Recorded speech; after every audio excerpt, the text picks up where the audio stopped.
أعوذ بالله من الشيطان اللعين الرجيم.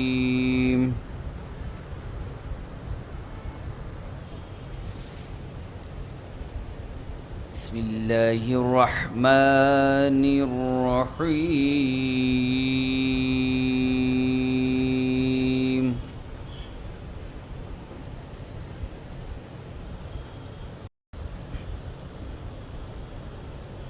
لا يستطيعون نصرهم وهم لهم جند محضرون.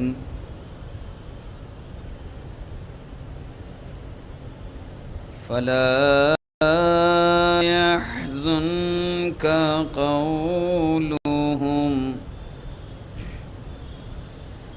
إنا نعلم ما يسرون وما يعلنون.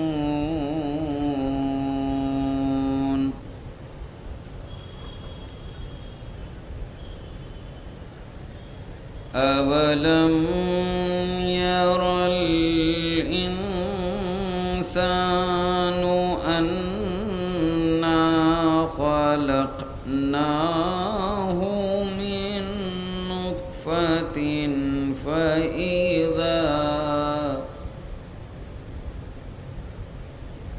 من نطفة فإذا هو خصيم مبين.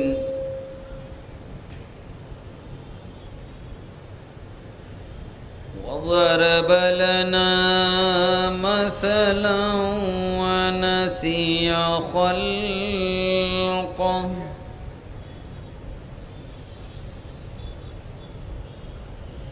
قال من يحيي العظام وهي رميم.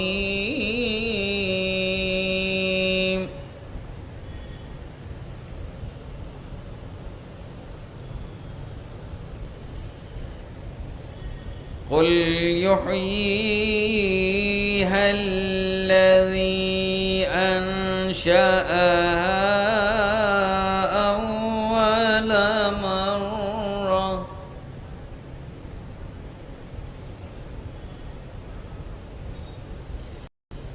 وهو بكل خلق عليم. الذي جعل لكم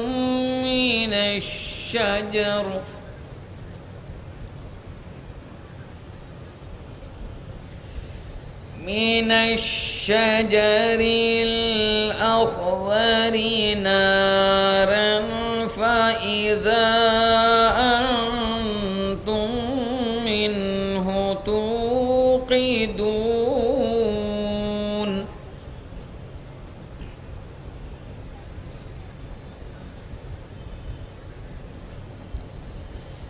أوليس الذي خلق السماوات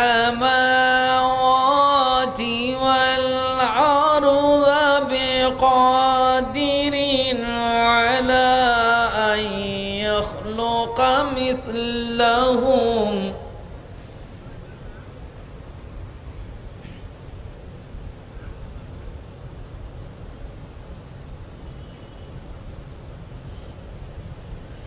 أوليس الذي خلق السماوات والأرض بقادر على أن يخلق مثلهم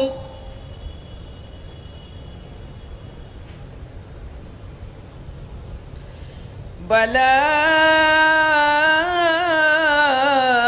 وهو الخلاق العليم.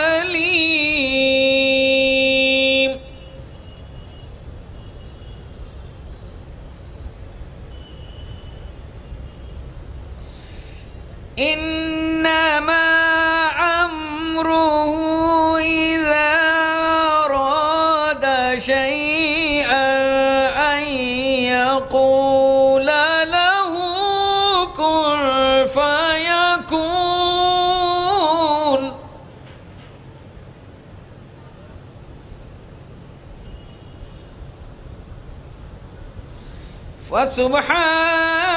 فسبحان الذي بيده ملكوت كل شيء وإليه ترجعون.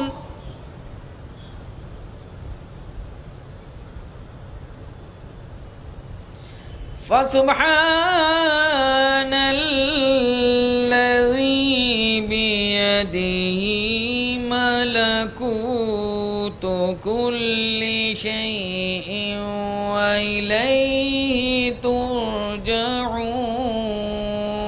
صدق الله العلي العظيم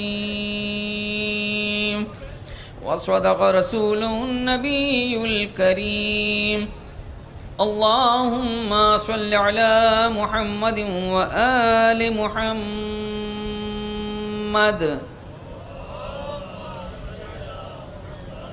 میں بڑے ہی ادب و احترام کے ساتھ گزاروں خطیب اہل بیت عالی جناب مولانا سید کمال الدین اکبر صاحب قبلہ سے کہ تشریف لائیں اور مجلس سے خطاب فرمائیں. ایک نعرہ صلوات.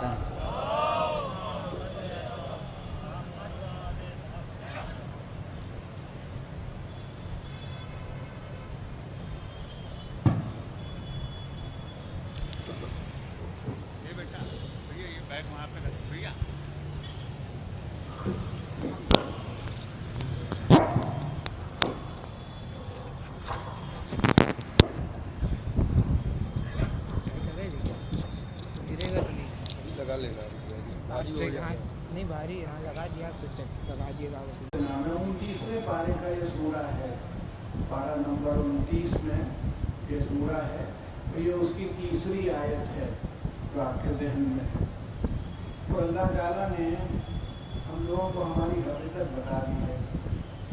هل أتى على الإنسان حين من الدهر لم يكن شيئا مذكورا. کیا آدمی پر، انسان پر ایک ایسا وقت نہیں آیا کہ جب وہ کوئی ذکر کے قابل چیز نہیں تھا. یہ سب افسر ہیں، یہ سب اتنے فٹ کے ہیں، یہ بہت بڑے پلیئر ہیں، مگر ایک وقت ایسا تھا کہ یہ کچھ نہیں تھے. ان کو کچھ جو بنایا ہے وہ ذات پروردگار نے بنایا ہے. اِنَّا خَلَقْنَا الْإِنسَانَ، ہم نے انسان کو خلق کیا. کیسے کیا؟ مِن نُطْفَةٍ أَمْشَاجٍ فَجَعَلْنَاهُ سَمِيعًا بَصِيرًا.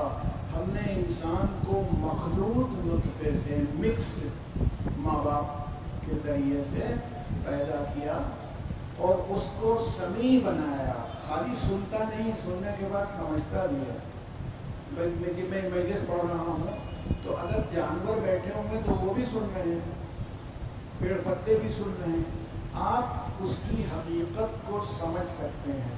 جب کوئی یہ جملہ کہا جاتا ہے اچھا تھا کہ برا تھا، کبھی تو کبھی خوش ہوتا ہے آدمی، کبھی غصہ آ جاتا ہے. لہجے کے بدل جانے سے سمجھ جاتا ہے کہ کیا کہہ رہے ہیں. تو سمیع بنایا، سننے والا ایسا، سامع نہیں. اعتبار سے ہمارے یہاں شاید نام کبھی کبھی مجھے نام بہت بھولنے لگا. تو حضرت عبداللہ ابن مکتوم صحابی رسول رضی اللہ تعالیٰ عنہ، ان کے لیے وہ نابینا تھے. تو یہ نہیں تھا کہ بصیر نہیں تھے. نابینا ہونا ایک اور بات ہے. بہت سے لوگ ایسے ہوتے ہیں کہ آخری عمر میں کان جواب دے جاتے ہیں، آخری عمر میں آنکھیں دیکھنے کے قابل نہیں رہتی، مگر دماغ اور ایمان اور عقل اپنی جگہ موجود. بصیر بنایا کہ تمہیں بتا دیا سب. اب آگے بڑھو. اِنَّا هَدَيْنَاهُ السَّبِيلَ، ہم نے تمہیں راستے کی ہدایت کر دی، راستہ دکھا دیا.